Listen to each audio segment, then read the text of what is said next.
Thank you very much, George, and it's nice to be here. I see one familiar face at least with Shannon. Nice to see you there. So I'm going to go ahead and share my screen and get started.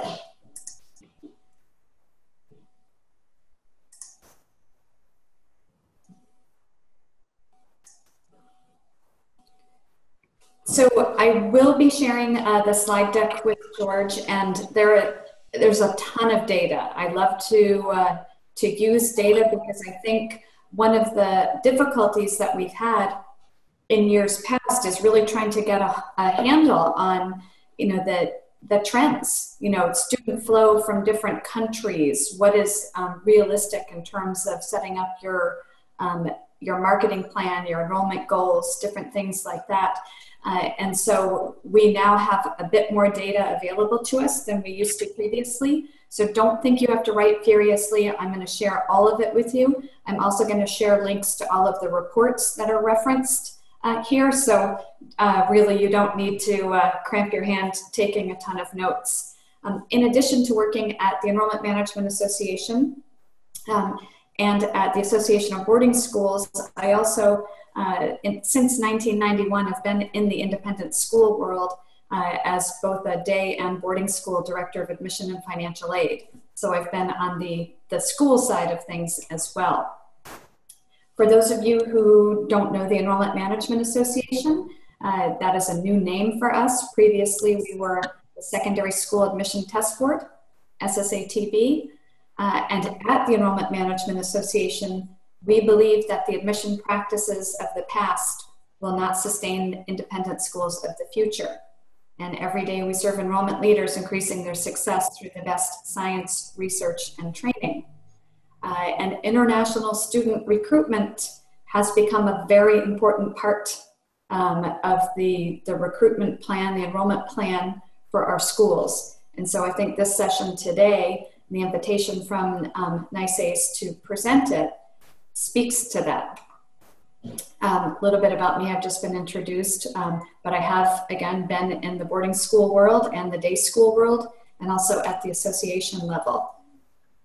And when I present to any audience, whether it's admissions, heads, boards, and we're looking at international student recruitment, I always like to lead with this question: why do international students want to study in the United States? And I do love an interactive session, so I am truly inviting someone to jump in here and answer that question.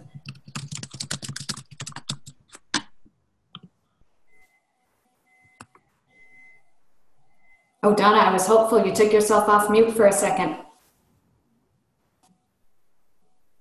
The primary reason, so I'll answer my own question, is to prepare for and have better access to college and university in the U.S.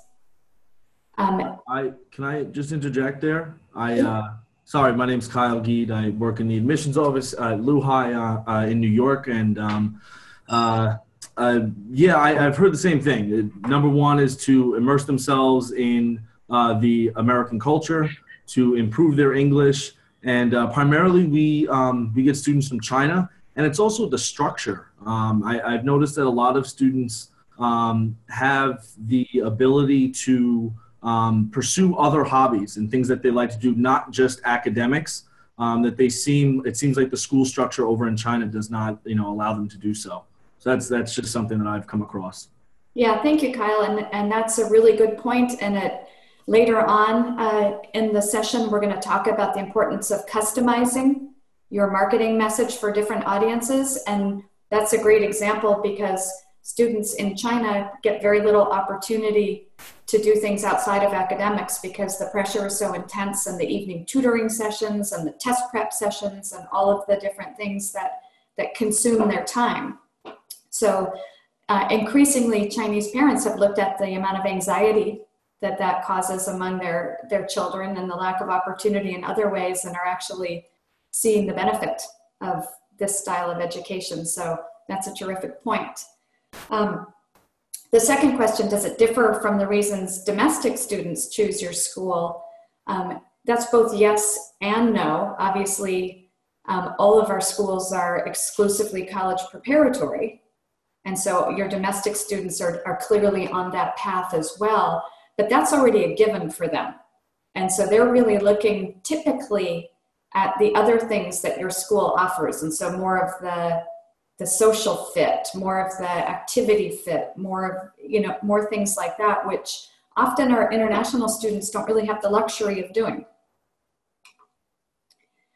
In 2016, we surveyed independent school admission directors throughout the United States, and part of the survey touched on international student recruitment. And the challenges that your colleagues cited in terms of international student recruitment include educating your school community about the international admission landscape. And I can't tell you how often I'm asked when I'm presenting, what's the next China? And I would be a very wealthy woman if I could actually answer that question and give the roadmap to people. And there isn't another country at the current point in time that has the confluence of events and things going on in China. We've got, obviously a sizable population. We've got a burgeoning economy and middle class. We've got a gigantic appetite for education. Families willing to sacrifice, and often education is the #2 expenditure in terms of their entire household income, and lack of opportunity within China. So every year more students sit for the Gaokao, the university entrance exam in China, than there are spaces available.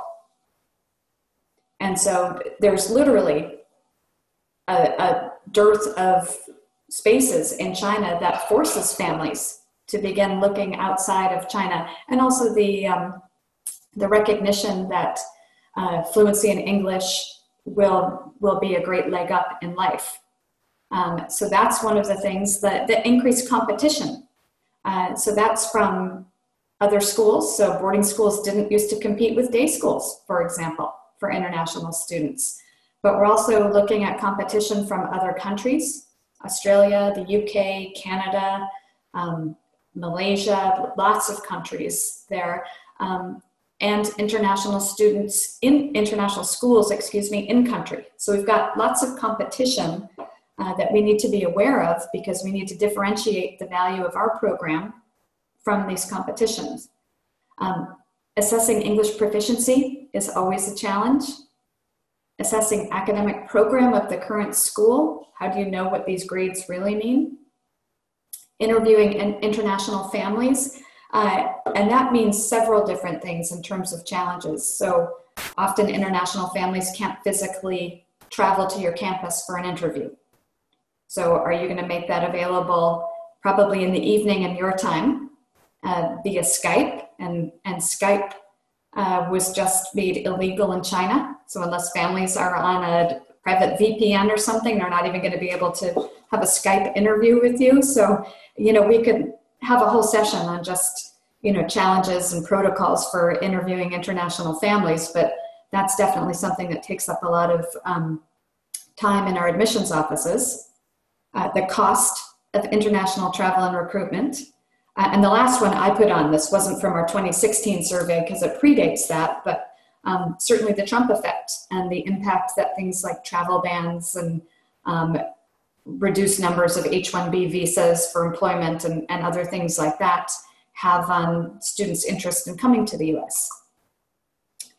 I use a lot of data in presentations, and one of the reasons I do that is I think unless you have the data in front of you, it's impossible to truly get a handle on the size of the market and to set appropriate expectations in terms of recruitment goals. So bear with me as I show several charts here. My favorite resource is IIE, the Institute for International Education. And every November they publish their Open Doors report, and it is higher ed specific.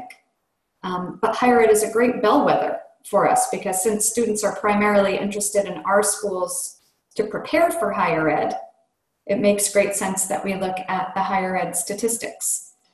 The one drawback of the Open Doors reports is that it's always 1 year behind. So the 2017 Open Doors report that was just published is reporting on September 2016 enrollments. Still incredibly useful. So for this 2017 report, we had the 11th consecutive year of growth for international student enrollments. And it's phenomenal because 85% more international students are studying at US colleges and universities than just a decade ago. So we've almost doubled that number in a decade. And now 5% of all students in US colleges and universities are international students. And this is actually predicted to just continue to grow in terms of global student mobility. The world is truly flattening in this regard. And so we see incredible growth from 2005 to 2011. So we went from 3 million to 4.3 million students pursuing higher education outside of their home country. And by 2025, that's going to be 8 million. So we see the potential impact it might have for us as well, which is very exciting. The US is still the #1 destination for students. And while we look at that, we brag about things like, you know, the 11th consecutive year of increases and well over 1 million international students in US colleges and universities. I think it's also important for us to realize that competition's hot on our heels. And while the numbers are growing, we're losing market share. So other countries are coming up fast. So looking at the numbers by country in higher ed, the first thing I like to point out is that we go from very big to very small or not very small, but we go from 350,745 students from China studying in the US to, in the top 10, 13,089. So that's a pretty significant drop off there. It's easy to make incorrect assumptions about what this data tells us. So although India is the #2 sending country for higher ed, it's not been a country that our independent schools have been successful at recruiting from. Because the majority of enrollments here are actually graduate school. So even our colleagues in undergraduate programs have not experienced the kind of success that they would like. And there are several factors for that. We've got a very strong private school system in India. Families are less likely to want to send their kids abroad at a young age. And it also still has a very strong connection to the British system. So, you know, having run 3 very mediocre / unsuccessful boarding school fairs in India, I can tell you that it's not quite there yet in terms of recruitment. South Korea, #3 country, but the decline here has been pretty precipitous. You know, longtime colleagues like Shannon on the eSeminar here will recall a time when we couldn't imagine not having sufficient numbers of Korean applicants in our schools. But 8 years ago, this number was 75,000 for Korean students in US colleges and universities. I used to joke when I was at TABS and running the school fairs in Korea that we could schedule it at midnight on a Thursday and we'd still pack the house. But now TABS doesn't even offer a fair there every year. So the market's changed. Very low birth rate, high consumer debt. The economy there has been a bit challenged. And then also there's a very significant number of international schools now open in Korea that provide in-country options for these families. So these data are really helpful, but you need to also be a little bit careful about some of the conclusions you draw, you know, from them and in terms of the planning. Now, more importantly in our world, we want to jump into international secondary students studying in the US. It used to be impossible for us to get this data, but now we are very fortunate because IIE, who does the Open Doors report, has now published 2 reports on international secondary students in the US. And their reports are funded by grants from the State Department, who has recognized that international students who graduated from private and independent schools in the US are now comprising a very significant percentage of first-time college enrollments. So they're actually doing these reports to aid colleges and universities, but of course they're a huge help to us. Now this looks at both F1 and J1 visa data. Does anyone want to jump in and explain the difference between the two?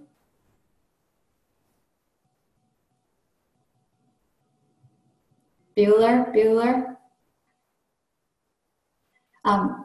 F1 visa holders are students who are here and they're intending to get a diploma. So when they apply for an F1 student visa, they have to have the requirements that it would take to reasonably complete that program. A J1 student is just a short-term exchange or visitor student. They don't need to earn credit necessarily. They're certainly not intending to earn a diploma. That promise is not there, and they're short-term.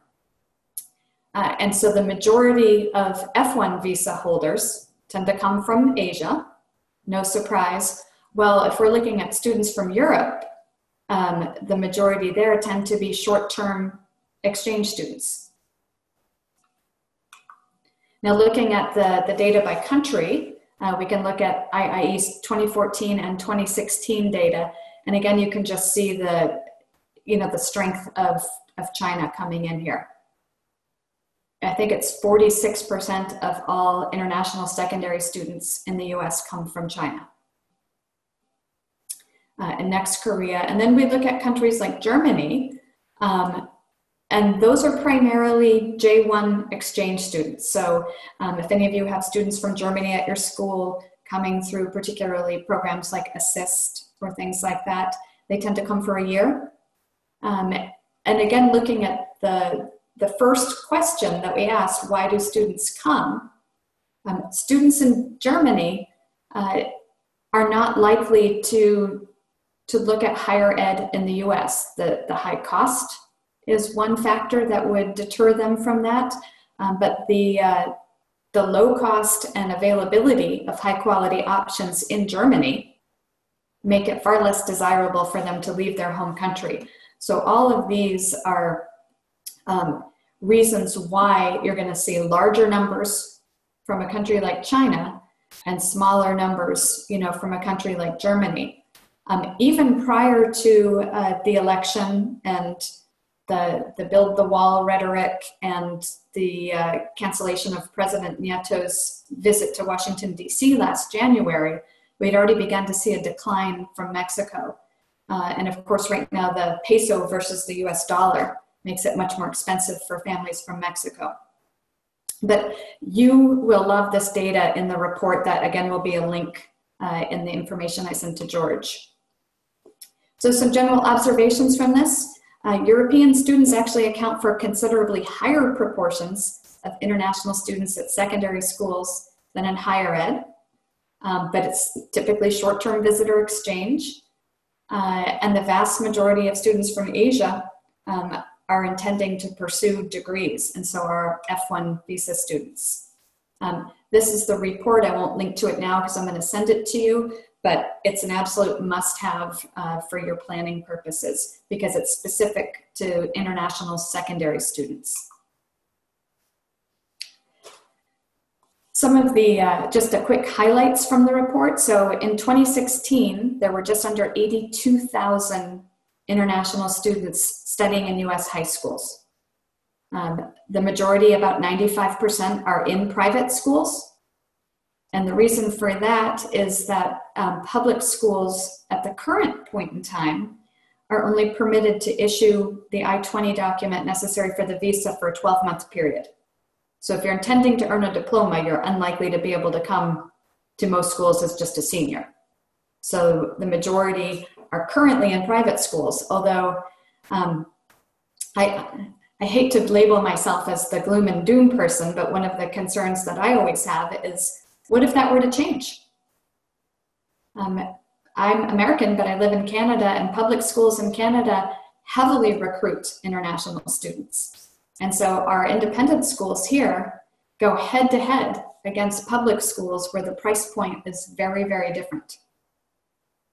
So overall, about 3/4 of this 82,000 are F1 diploma seeking students, and 1/4 are the J1 exchange visitor students. So the growth is slowing. If we look at this period between 2013 and 2016, we see the growth really slowing down, even though every year there were more international students than the previous year. Between 2004 and 2016, the numbers tripled. Then the 2013-2014 year, we saw an 8% growth, pretty significant. Then the very next year it was 3%. And then by 2015-2016, just 1% growth. So seeing a fairly significant slowdown.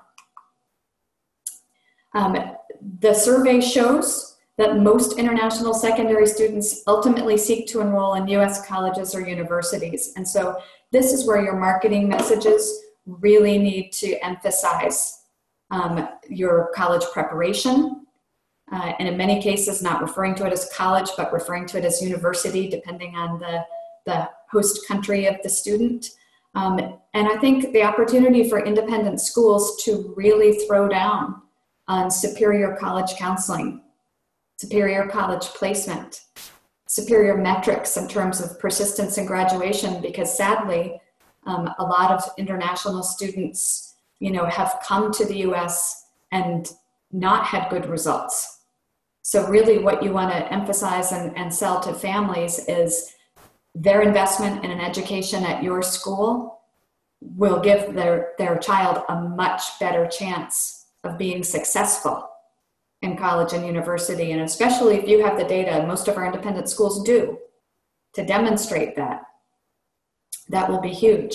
Borrowing an idea from one of my board members, which I've always thought was brilliant, consider sending your college counselor to the top international destinations from which your students come to meet with current families. We know from our most recent family survey, we know from countless other sources that word of mouth continues to be the most powerful marketing vehicle for our schools. So if you have current families, that are getting attention from your college counselors, and that's your most visible outcome for these students, is the college process. That's an incredible brand ambassador for your school to devote that kind of resource. As I spoke about earlier, the third key finding of this report is increased competition. But what that's really pointing to here is between 2013 and 2016, we went from 2,300 to 2,800 high schools in the US enrolling international students. So a 30% increase in the number of schools enrolling international students, but only an 8% increase in students. So, really the concern is spreading this pool much thinner. And then 4, blinding flash of the obvious, is that China is driving the growth and had continued during this period to increase substantially.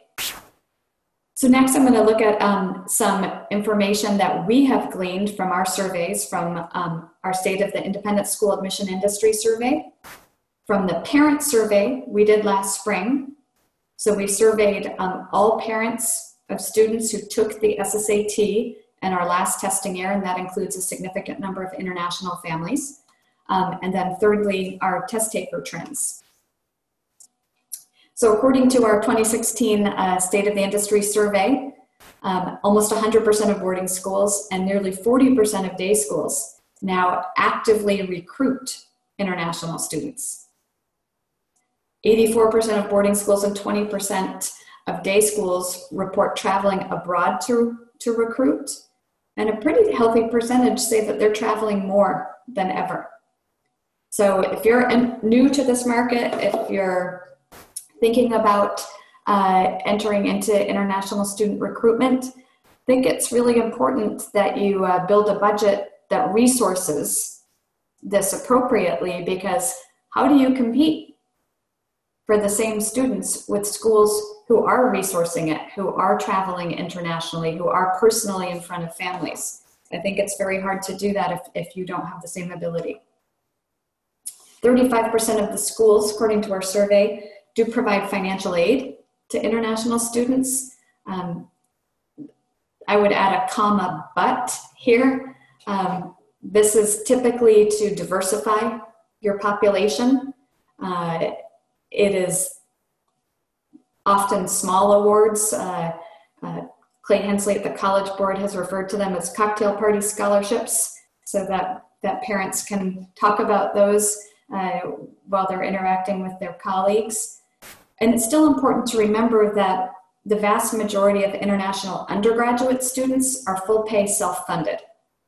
Public colleges and universities are often precluded from providing aid to out-of-state or international students, so that's off the table.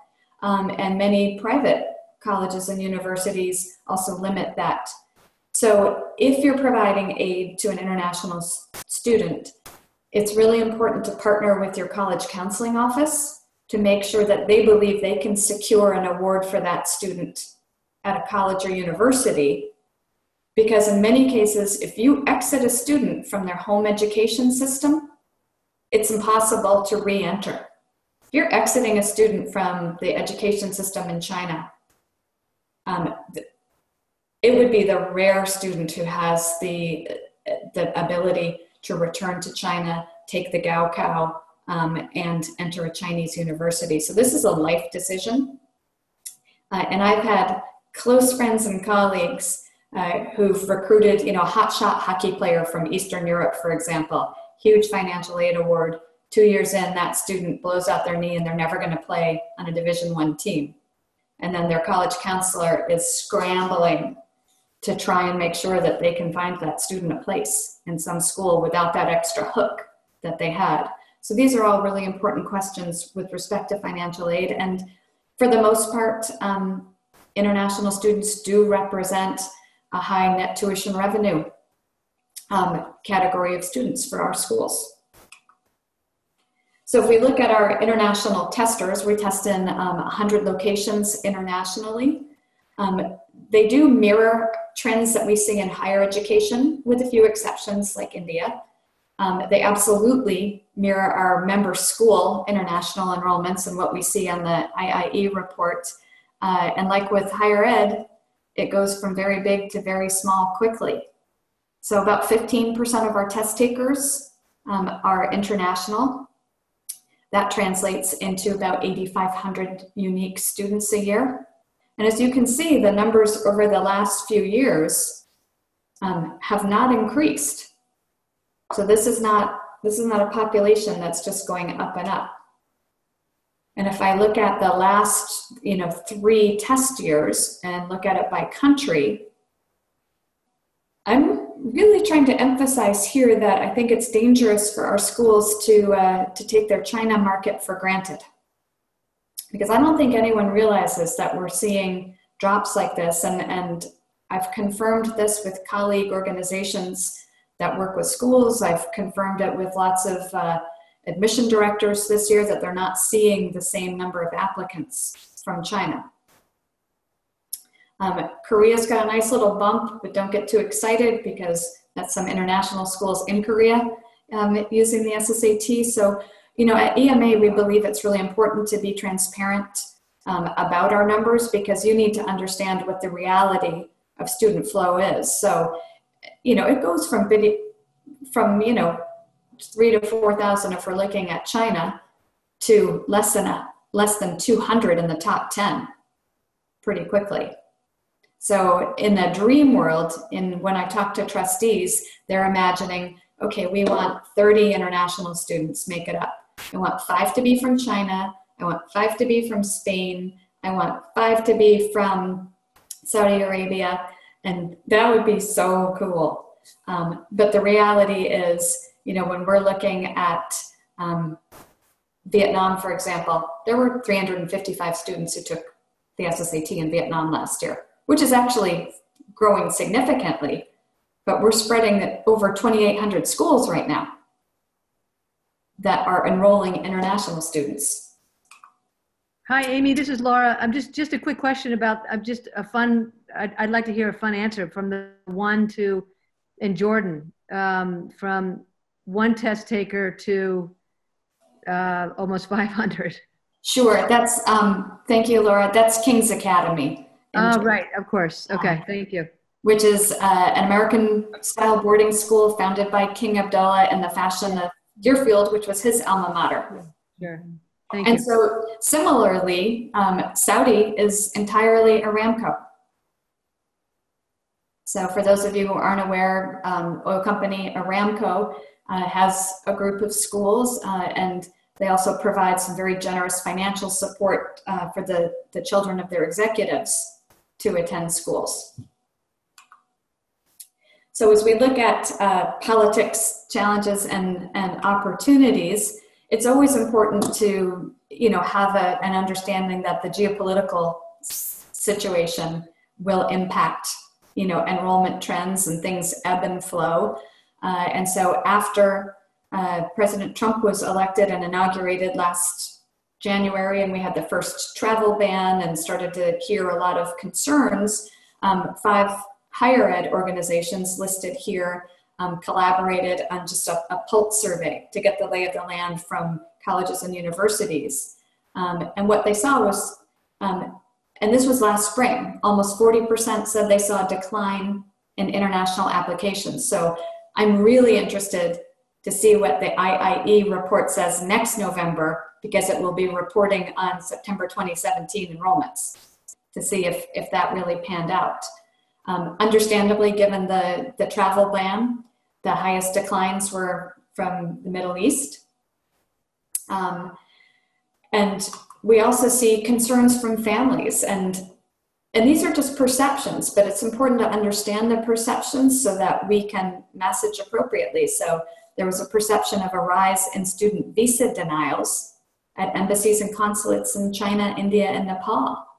A perception that the climate in the US is now less welcoming. Concerns that benefits and restrictions around visas could change, especially around the ability to travel, re-entry after travel, and employment opportunities. So other countries have taken advantage of this. So as I mentioned, I live in Canada.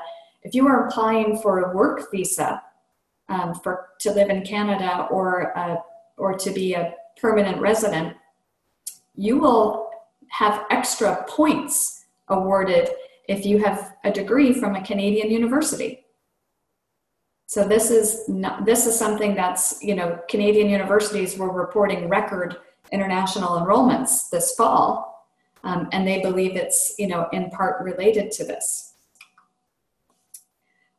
It's a full pay market largely, and there's often a perception on the part of people in our schools that we're dealing with such a wealthy group of families that cost isn't a concern.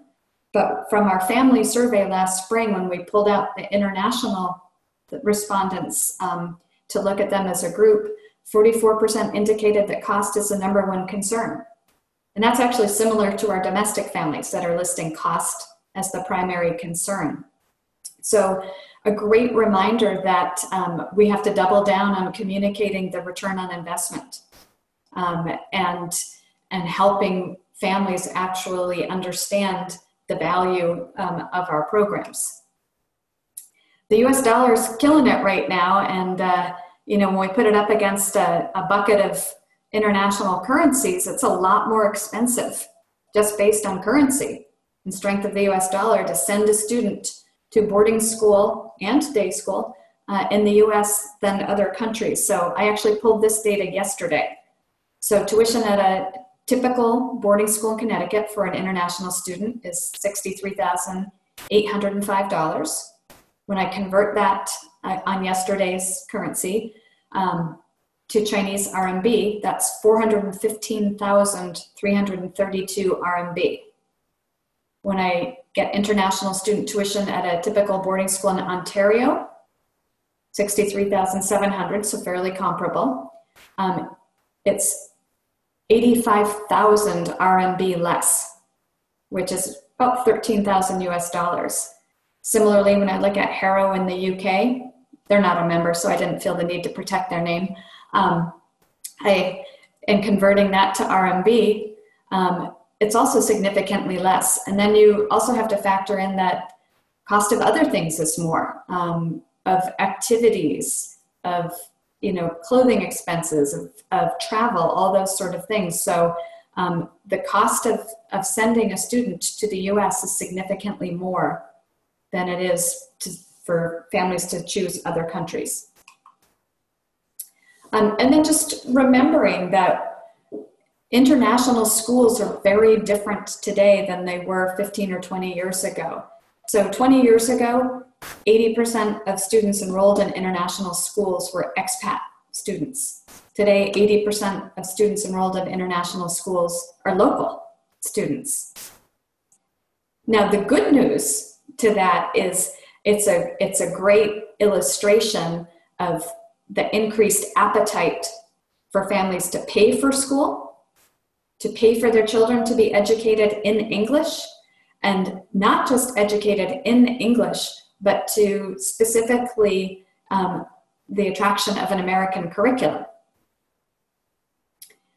Now, lots of organizations have capitalized on that appetite. So, if you're a student and you live in Dubai, you don't have to leave Dubai to access an American school. I think it's 40 new international schools opened in Dubai alone in fall 2016. I was there visiting. So they've got lots of options there, but we also see that there's an incredible appetite for education for these families now. And so with sort of the challenges with the current, geopolitical climate, a lot of people are wondering, what the best approach is. It's always important to be a strong presence for current families. And where I see schools really fall down on the job is few international families can make it to things like parent-teacher conferences or Parents' Weekend. And they're the families who are more eager for information than anybody else because they're probably hearing from their children less. So schools that have an international, student advisor or somebody who's really a strong presence for these families, who's setting up parent-teacher conferences over Skype or in other ways so that these parents don't miss out on the ability to learn about their child's progress, to arrange for translation when necessary. Several years ago, Hockaday School in Texas began a program where their graduation ceremony was simultaneously translated into Spanish, Mandarin, and I think one other language, because as their international student person said to me, for many of these families, the only time they're ever on campus is for graduation, the extended families. And so, the ability to actually have this simultaneous translation, which they said wasn't a significant expense. It's the care that you have of your current families that will carry you so far. Continue to market, and don't forget the bread and butter markets. Talking with several directors this summer, they said, what would you do if you were me? And I said, I wouldn't forego the trip to China just because you typically get lots of applicants from China. I would make sure that you're there personally, reinforcing your presence, reinforcing your interest. Personalizing your marketing, not carrying the same message to all of the markets. And then setting realistic goals. Just moving into recruitment here for a couple of minutes, and what schools are doing to recruit. I'm often asked, if you're setting up a trip, where should you start? Who are you going to see? If you're not going with an organized tour, such as, places like TABS or Linden Education or lots of other places will offer, I would look first to see what contacts you have in a particular country. Are there alumni? Are there people connected with your school that can help in some way? Looking at educational consultants, IECA, the Consultants Association based in Fairfax, Virginia, has a growing number of international members. Agents, there's a difference. Agents typically charge a commission. to schools and work on a contractual basis. Sometimes Education USA offices, embassies, consulates, but it's very person dependent in my experience. So, you know, in Kazakhstan, we've got this great woman, Myra Tangatarova, and she's been there for a long time now, the Education USA office. She loves boarding schools. Her niece went to one, so she's a huge advocate. Other countries, Education USA office says we only work with colleges and universities.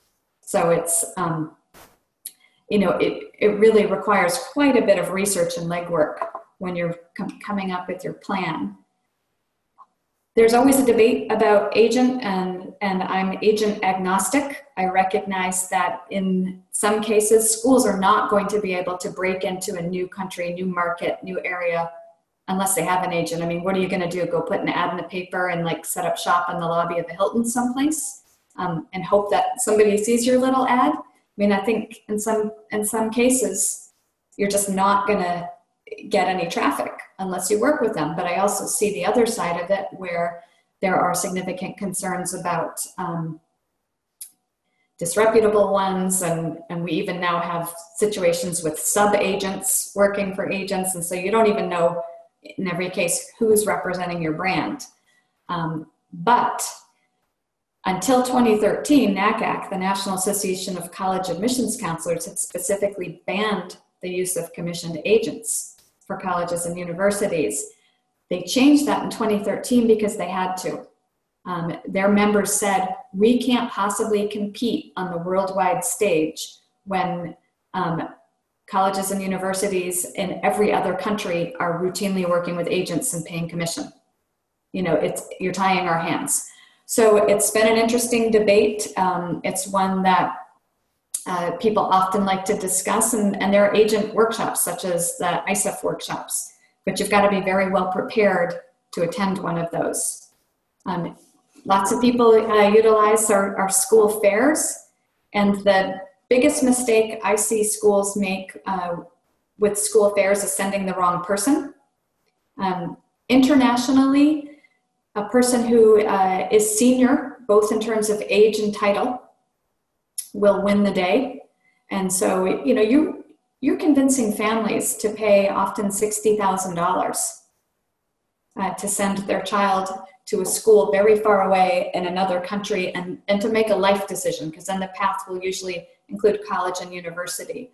I've seen a lot of very young admission officers do well, but I also see the value of the top person in the office, the person with the title, the person with the experience and the wherewithal to make decisions be very important. It drives me absolutely insane when I walk by a table at a school fair and I don't see a map on the table. I swear only 10% of schools have a map on their table, and they bring the same display they bring to the school fair in their own town without recognition of the fact that people don't always know where we're located. So it's crazy not to have a map, to put a city that they would recognize, you know, near your school on the map, to put the nearest airports there, the distance in kilometers, not miles. And if you are lucky enough to be near an airport, and you guys are in New York, you're New York schools, so you got several of them, I would even list direct flights from the city you're in to the airport. Because if you're sending a 13-year-old far away, I'd far rather put them on a direct flight than I would have them making connections. So I think all of those things are important, remembering that in other countries, they don't typically use things like acres. So we advertise our 200-acre campus. That means very little. And again, remembering that the college and university, and typically call it university, preparation and acceptance is the most important feature. Our parent survey reported that they're looking at least 2 years out. So your international recruitment plans need to be 5 and 10-year plans. This is a little guy I met in Vietnam at a school fair in Hanoi last fall. It's his little sister photobombing. His English was incredible. Her English was incredible. They'll be fantastic. And obviously he has a sense of humor wearing this t-shirt around the school fair. but you know, the setting realistic expectations, which means it's not necessarily traveling this year and boom, you've got 5 new kids next year. It's developing these relationships with people over time. I want to show this example. Glen Lyon Norfolk School, which is here in Vancouver Island, they have what they call a family boarding program. They have no on-campus boarding facility. They used to call it their host family program. And consultants and agents said to the assistant head of school, we hate host families. We hate that term. It doesn't work for us. But their program is pretty unique in that students only live with current families or faculty. It provides extra income for the current families and faculty, but it's really a family boarding because they want it to be a family that's already connected with their school. So they've got some great videos here that you can see, and of the learning experience in having a German student with us has been very wonderful in learning, you know, what life is like in Germany versus what it is here in Canada. My name is Samuel Sontag. I'm in grade 11 and I'm from Germany. I'm an international student and I'm going to Glen Lyon Norfolk School. I knew pretty soon that I wanted to go to Canada. I compared all the schools nearby and I just thought, Glen Lyon. In the interest of time, I won't play much of that, but they have, you know, those are 4 awesome videos. I've watched them all. They also share all their information there. So if you're dipping your toe in this water, I encourage you to take a look. And other EMA resources that are available to you. We did a report called Understanding the International Market. It looks at international student recruitment. It looks at international schools, and it also looks at IBCs, international branch campuses. So many of your schools may have been approached about opening a satellite campus someplace overseas. We've got lots of great examples. These are all available free of charge, regardless of whether you're a member, but also this link, which I will share with George. Lots of presentations, articles, webinars, and things on international recruitment. So successful international recruitment, the 3 R's of recruitment. That's a great session led by Meta Dahl, who's the Director of International Admission at Northfield Mount Herman. So terrific resources that we'll be making available to you. And